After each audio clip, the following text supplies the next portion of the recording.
हर हर महादेव। श्री शिवाय नमोस्तुत्यम। प्रिय भक्तजनों, आप सभी का मायरा वॉइस चैनल में हार्दिक स्वागत है। आप सभी का दिन शुभ और मंगलमय हो और भगवान भोले शंकर आप सभी की मनोरथ पूरे करें। इसी कामना के साथ ही आज की इस वीडियो में आप सुनेंगे शिव महापुराण का अध्याय 30, पार्वती का पिता के घर में सत्कार, महादेव जी की नट लीला का चमत्कार, उनका मैना आदि से पार्वती को मांगना और माता पिता के इनकार करने पर अंतर्ध्यान हो जाना। इस बारे में आप इस अध्याय को पूरा सुनेंगे, तो इस अध्याय को पूरा भक्ति भाव और प्रसन्नचित्त मन के साथ पूरा अवश्य सुने। ब्रह्मा जी कहते हैं, नारद, भगवान शंकर के अपने स्थान को चले जाने पर सखियों सहित पार्वती भी अपने रूप को सफल करके महादेव जी का नाम लेती हुई पिताजी के घर चली गई। पार्वती का आगमन सुनकर मैना और हिमाचल दिव्य रथ पर आरूढ़ हो हर्ष से बेहल होकर उनकी अगवानी के लिए चले। पुरोहित पुरवासी, अनेकानेक सखियां तथा अन्य सब संबंधी भी आ पहुंचे।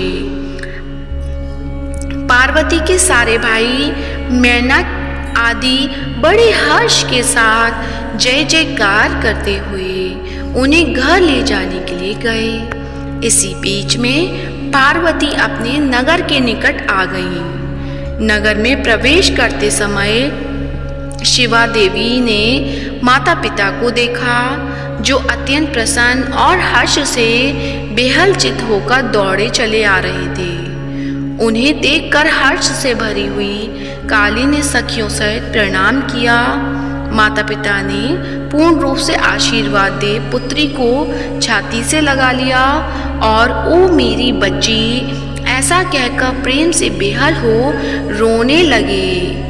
तत्पश्चात अपने घर की दूसरी स्त्रियों तथा भाभियों ने भी बड़ी प्रसन्नता के साथ प्रेम पूर्वक उन्हें भुजाओं में भरकर बैठा।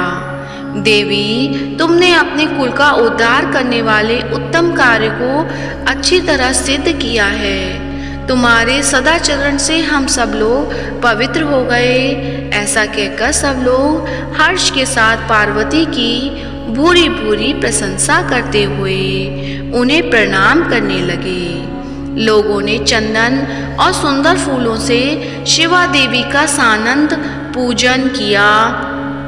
उस अवसर पर विमान पर बैठे देवताओं ने पार्वती को नमस्कार करके उन पर फूलों की वर्षा करते हुए स्तुति की। नारद, उस समय तुम्हें भी एक सुंदर रथ पर बिठाकर ब्राह्मण आदि सब लोग नगर ले गए। फिर ब्राह्मणों, सखियों तथा दूसरी स्त्रियों ने बड़े आदर के साथ शिवा का घर के भीतर प्रवेश कराया। स्त्रियों ने उनके ऊपर बहुत सी वस्तुएं निछावर कर दी। ब्राह्मणों ने आशीर्वाद दिए। मुनीश्वर पिता हिमवान और माता मेनका को बड़ी प्रसन्नता हुई। उन्होंने अपने गृहस्थ आश्रम को सफल माना और अब अनुभव किया कि कुपुत्र की अपेक्षा सुपुत्री ही श्रेष्ठ है। गिरिराज ने ब्राह्मणों और बंदीजनों को धन दिया और ब्राह्मणों को मंगल पाठ करवाया। मुने इस प्रकार पार्वती के साथ हर्ष भरे माता पिता, भाई तथा भौजाइयाँ भी घर के आंगन में प्रसन्नता पूर्वक बैठी। तदंतर हिमवान प्रसन्न चित्त से सबका आदर सत्कार करके गंगा स्नान के लिए गए। इसी बीच में सुंदर लीला करने वाले भक्त वत्सल भगवान शंभु एक अच्छा नाचने वाला नट बनकर मेनका के पास गए। उन्होंने बाएं हाथ में सींग और दाहिने हाथ में डमरू ले रखा था। पीठ पर कथरी रख छोड़ी थी। लाल वस्त्र पहने वे भगवान रुद्र नाच और गान में अपनी निपुणता का परिचय दे रहे थे। सुंदर नट का रूप धारण किए हुए भगवान शिव ने मेनका के पास बैठी हुई स्त्रियों की टोली के समीप सुंदर नृत्य किया और अत्यंत मनोहर नाना प्रकार के गीत गाए। उन्होंने वहां सुंदर ध्वनि करने वाले शंख और डमरू को बजाया तथा नाना प्रकार की बड़ी मनोहारिणी लीला की। नटराज की उस लीला को देखने के लिए नगर के सभी स्त्री पुरुष एवं बालक और वृद्ध ही सहसा वहां आ पहुंचे। मुने उस सुमधुर गीत को सुनकर और उस मनोहर उत्तम नृत्य को देखकर वहां आए हुए सब लोग तत्काल मोहित हो गए। मैना भी मोही गई। उधर पार्वती ने अपने हृदय में भगवान शंकर का साक्षात दर्शन किया।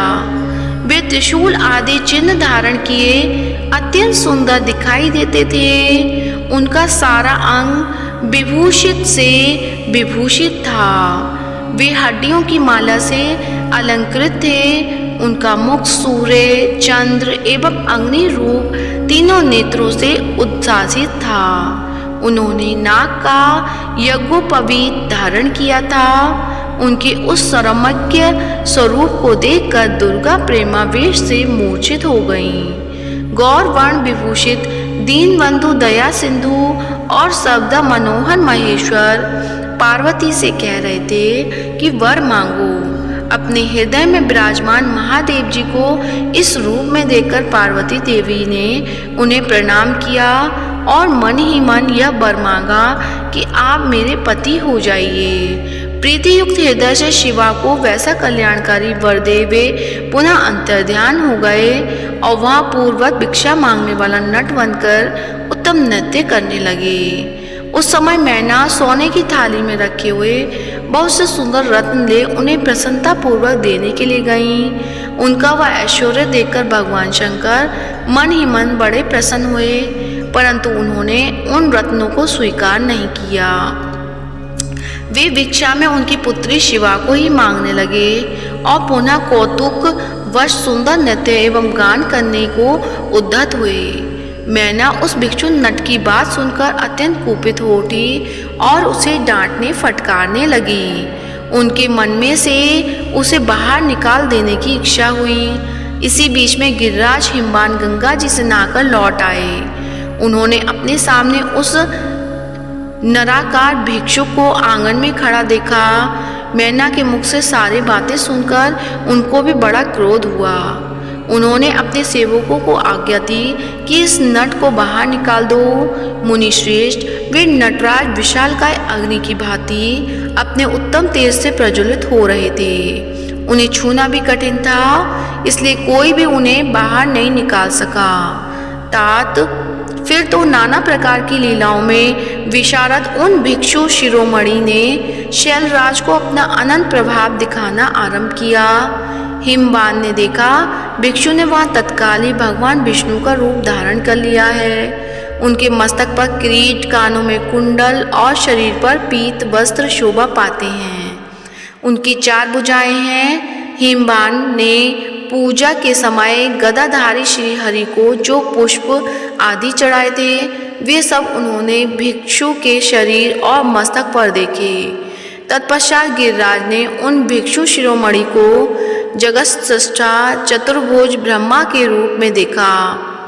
उनके शरीर का वर्ण लाल था और वे वैदिक सूक्त का पाठ कर रहे थे। तदंतर शैलराज ने उन कौतुककारी नटराज को एक क्षण में जगत के नेत्र रूप सूर्य के आकार में देखा। तात इसके बाद भी महान अद्भुत रूप में दिखाई दिए। उनके साथ देवी पार्वती भी थी। वे उत्तम तेज से संपन्न रमणीय रुद्र धीरे धीरे हंस रहे थे। फिर वे केवल तेजोमय रूप में दृष्टिगोचर हुए। उनका वह स्वरूप निराकार, निरंजन, उपाधि शून्य, निरीह एवं अत्यंत अद्भुत था। इस प्रकार हिमवान ने उनके बहुत से रूप देखे। इससे उन्हें बड़ा विस्मय हुआ। वे तुरंत ही परमानंद में निमग्न हो गए। तदंतर सुंदर लीला करने वाले उन भिक्षु शिरोमणि ने हिमवान और मैना से दुर्गा को ही भिक्षा में रूप में मांगा। दूसरी कोई वस्तु ग्रहण नहीं की, परंतु शिव की माया से मोहित होने के कारण शैलराज ने उनकी उस प्रार्थना को स्वीकार नहीं किया। फिर भिक्षु ने कोई वस्तु नहीं ली और वे वहां से अंतर्ध्यान हो गए। तब मैना और शैलराज को उत्तम ज्ञान हुआ और वे सोचने लगे, भगवान शिव हमें अपनी माया से छलकर अपने स्थान को चले गए। यह विचार कर उन दोनों की भगवान शिव में पराभक्ति हुई, जो महान मोक्ष की प्राप्ति कराने वाली दिव्य तथा संपूर्ण आनंद प्रदान करती है। तो प्रेम से बोलिए हर हर महादेव। ओम उमा पार्वती पतये नमः। तो आइए अब सुनते हैं सावन के महीने में प्रतिदिन सुना जाने वाला श्री शिव चालीसा। तो प्रेम से बोलिए शंकर भगवान की जय हो। श्री गणेश गिरजा सुवन मंगल मूल सुजान, कहत अयोध्या दास तुम देहु अभय वरदान। जय गिरिजापति दीन दयाला, सदा करत संतन प्रतिपाला। भाल चंद्रमा सोहत नीके, कानन कुंडल नाग फनी के। अंग गौर शिर गंग बहाए, मुंड माल तन झार लगाए। वस्त्र खाल बागंबर सोहे, छवि को देख नाग मुनि मोहे। मैना मातु की है दुलारी, बाम अंग सोहत छवि न्यारी। कर त्रिशूल सोहत छवि भारी, करत सदा शत्रुघ्न क्षयकारी। नंदी गणेश सोहित है कैसे, सागर मध्य कमल हैं जैसे। कार्तिक श्याम और गणराऊं, या छवि को कही जात न काऊं। देवन जब ही चाहे पुकारा, तब ही दुख प्रभु आप निवारा। किया उपद्रव तारक भारी, देवन सब मिली तुम ही जुहारी। तुरत षडानन आप पठायूं, लवनी नेश महमारी गिरायूं। आप जलंधर असुर सहारा, सुयस तुम्हार विदित संसारा। त्रिपुरासुर सन युद्ध मचाई, सब ही कृपा कर लीन बचाई। किया तप ही भागीरथ भारी, पूरब प्रतिज्ञा तसु पुरारी। दानिन मह तुम सम को नाही, सेवक स्तुति करत सदाही। वेद नाम महिमा तब गाई, अगत अनादि वेद नहीं पाई। प्रकट उदधि बंधन में ज्वाला, जरा सुरासुर भय हो बिरहाला। कीन दया तह करी सहाई, नीलकंठ तव नाम कहाई। पूजन रामचंद्र जब कीना, जीत के लंक विभीषण दीना। सहस कमल में हो रहे धारी, कीना परीक्षा तब ही पुरारी। एक कमल प्रभु राख्यूं जोई, कमल नयन पूजन चह सोई। कठिन भक्ति देखी प्रभु शंकर, भय प्रसन्न दिए इच्छित वर। जय जय जय अनंत अविनाशी, करत कृपा सबके घटवासी। दुष्ट सकल नित्य मोहि सतावे, भ्रमत रहे मोहि चैन न आवे।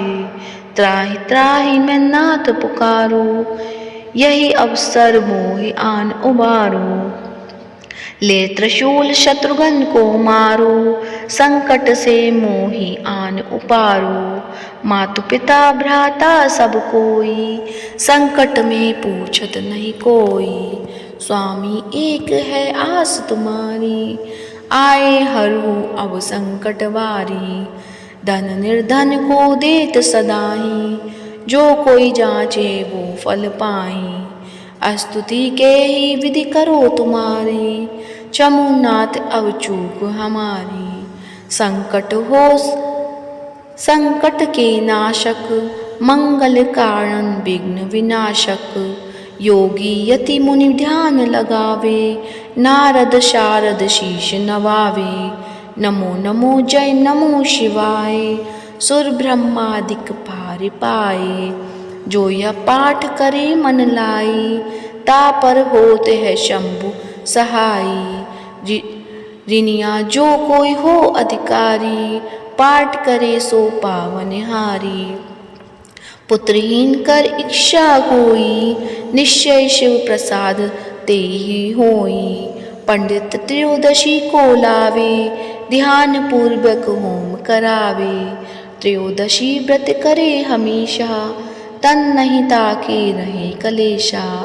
धूप दीप नैवेद्य चढ़ावे, शंकर सम्मुख पाठ सुनावे। जन्म जन्म के पाप नसावे, अंतवास शिवपुर में पावे। कहे अयोध्या आस तुम्हारी, जानी सकल दुख हरू हमारी। नित नेम कर पाठ प्रातः ही, पाठ करो चालीसा। तुम मेरी मनोकामना पूर्ण करो जगदीश। मकसर छठे हेमंत ऋतु, संबत 64 जान। स्तुति चालीसा, शिव ही पूर्ण कीन कल्याण। तो प्रेम से बोलिए हर हर महादेव। उम्मीद करती हूँ आज की कथा अच्छी लगी होगी। कथा अच्छी लगी है तो वीडियो को लाइक करें, शेयर करें और कमेंट में हर हर महादेव अवश्य लिखें और इस वीडियो को ज़्यादा से ज़्यादा शिव भक्तों को फॉरवर्ड करें। धन्यवाद। जय जय